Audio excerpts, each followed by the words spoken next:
All right, chapter 2.3 goes over some laws and some kind of some helpful hints when you're solving limits. Um, Really, it's fairly intuitive. They have a lot of rules, on page 70, I think it is, that when you're computing these things, especially with like polynomials or exponential functions or anything like that, because they're continuous, they're not going to have a lot of breaks in the action. You know, it's not like a piecewise function or anything like that. So really, when you're computing limits, a lot of times you can use some algebra or some things like that and just end up plugging in, you know, the numbers themselves for the limits to see what they approach. Now that's not true for all of these, but at least for most of them in 2.3, outside of a few undefined points, um, you know, typically these are just kind of some techniques for solving some fairly basic limits. So let's maybe take a look at a quick example, real fast, that might be sort of helpful. All right, say you have something that is not really, you know, it's when you look at it, it's not really intuitive. So this is number 65 from the course textbook, and it says something like this: limit as h approaches 0 of 5 plus h squared minus 25 divided by h. Okay, so just looking at this, you might say, oh, well, there's really a lot going on here. You know, first off, you have to take this limit because you're dividing, you know, you can't have a zero in the bottom, so that's kind of alarming. And then second, if you look, you know, you could kind of say, well, okay, zero, if you just plug that in here, you'd have 5 plus 0, so that's 5. 5 squared is 25. Well, 25 minus 25 is 0, so you have 0 over 0. And, you know, oh no, that's not really good in terms of math. So, but let's take a look. If you get something like this, it's worth, and this is the same with all of them, it's worth breaking it down and just seeing, you know, perhaps there's more to this problem than might seem on the surface. So here we have 5 plus h squared. So let's go ahead and FOIL that. Let's so limit as h approaches 0. So we're going to have 5 plus h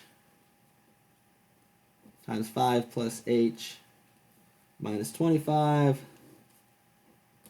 all over h. All right, so first, outer, inner, last. Let's do that here. So we're going to have 5 times 5. That's 25. 5 times h. 5 times h. And h times h. All right, so that finishes that FOIL. Minus 25. So now we're getting somewhere. First off, I've got 25 minus 25. So let's go ahead and just get rid of that. And then let's rewrite this again. So I've got the limit. H approaches 0. And let me combine these two. So I'm going to have h squared plus 10h all over h. Okay. Well, this is looking a lot better now because I know I can factor this h out. So I've got h plus 10 all over h. And since I have h over h, that cancels out. So now I'm left with h plus 10. So really, we went from here, which has a lot of questions, you know, dividing by 0 and 0 in there. But this looks a lot better. So at the end of the day, whoops, it should be an L, limit as h approaches 0 of h plus 10. Well, that's pretty easy. We're just going to plug in 0 for this. So we're going to have 0 plus 10. So we see that the limit with h approaches 0 of this equation is going to equal 10, which is a whole lot better. So a lot of the things in this chapter are kind of along those lines.